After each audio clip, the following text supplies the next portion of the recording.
Hello friend, welcome back to my channel. આજે આપણે ઘરે બનાવ્યો છે કોબીનો તીખો ટેસ્ટી મસાલેદાર સ્વાદિષ્ટ ઓળો। હા, આપણે રીંગણાનો ઓળો તો ખાતા જ હોય છે, પરંતુ અહીં આપણે કોબીનો ઓળો બનાવ્યો છે, જે ખાવામાં ખૂબ જ ટેસ્ટી લાગે છે। આ ઓળો આપણે કઈ રીતે બનાવ્યો એ જાણી લઈએ। સૌપ્રથમ કોબી અને ટમેટાં લેવાના છે। કોબીને આ રીતે સુધારી લેવાની છે। ગેસ ઉપર કુકર મૂકવાનું છે અને એની અંદર કોબીને ઉમેરી દેવાની છે। હવે આપણે અહીં પાણી ઉમેરી દેવાનું છે 2 ગ્લાસ જેટલું, અને તેની અંદર થોડું મીઠું અને હળદર ઉમેરી દેવાની છે અને કોબી સાથે મિક્સ કરી દેવાનું છે। કુકરને બંધ કરી 1 થી 2 સીટી કરી અને કોબીને બાફી લેવાની છે।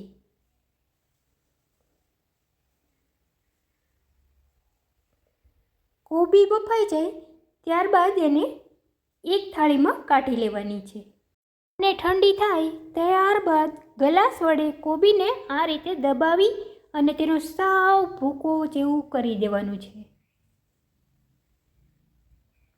જેવી રીતે આપણે ઓળામાં કરીએ એ જ રીતે અહીં પણ આપણે કોબીમાં કરી લેવાનું છે। હવે આપણે ગ્રેવી માટે ટમેટાને મિક્સરની જારમાં ક્રશ કરી લેવાના છે। ટમેટા ક્રશ થઈ જાય ત્યારબાદ તેની ગ્રેવીને અલગ વાસણમાં કાઢી લેવાની છે અને આદું ખમણી લેવાનું છે અને લીલા મરચાંના નાના ટુકડા કરી દેવાના છે। ગેસ ઉપર તેલ મૂકવાનું છે। તેલ ગરમ થાય ત્યારબાદ તેમાં રાઈ જીરું ઉમેરી અને લીલા મરચાંના બટકા ઉમેરી દેવાના છે।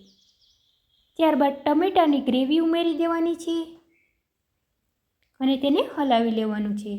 ગેસની ફ્લેમને મીડિયમ રાખવાની છે। તેલ છૂટું પડે ત્યાં સુધી આપણે ટમેટાને થવા દેવાના છે। હવે તેમાં ખમણેલું આદું ઉમેરી દેવાનું છે, ધાણા ઉમેરી દેવાના છે, ખાંડ ઉમેરી દેવાની છે અને તેને હલાવી લેવાનું છે।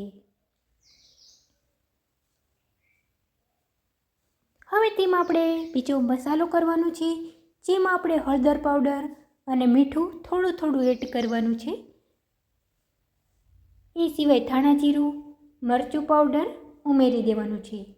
તમે વધુ તીખું ખાતા હોય તો વધુ મરચું ઉમેરી શકો છો। હવે આપણે તેને હલાવી લેવાનું છે। તમે જોઈ શકો છો ફ્રેન્ડ, ગ્રેવી તૈયાર થઈ ગઈ છે। હવે આપણે તેમાં કોબીનું ઉમેરી દેવાનું છે અને તેને હલાવી લેવાનું છે।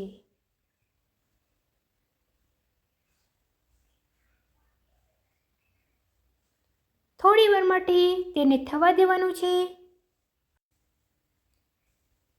તો તમે જોઈ શકો છો ફ્રેન્ડ, કોબીનો ઓળો તૈયાર થઈ ગયો છે, જે દેખાવમાં ખૂબ જ ટેસ્ટી લાગે છે। આ કોબીના ઓળાને તમે રોટલા, રોટલી, ભાખરી, થેપલા કે પરાઠા સાથે પણ ખાઈ શકો છો। ફ્રેન્ડ, તમને જો મારો કોબીનો ઓળો બનાવવાની રેસીપી ગમી હોય તો તમે મારા વિડીયોને લાઈક કરી દેજો, બીજા મિત્રો સાથે શેર કરી દેજો અને ફટાફટ મારી ચેનલને વધુમાં વધુ સબસ્ક્રાઈબ કરતા રહેજો। મારા આવનાર નવા વિડીયોને જોતા રહેજો। Thank you for watching my video.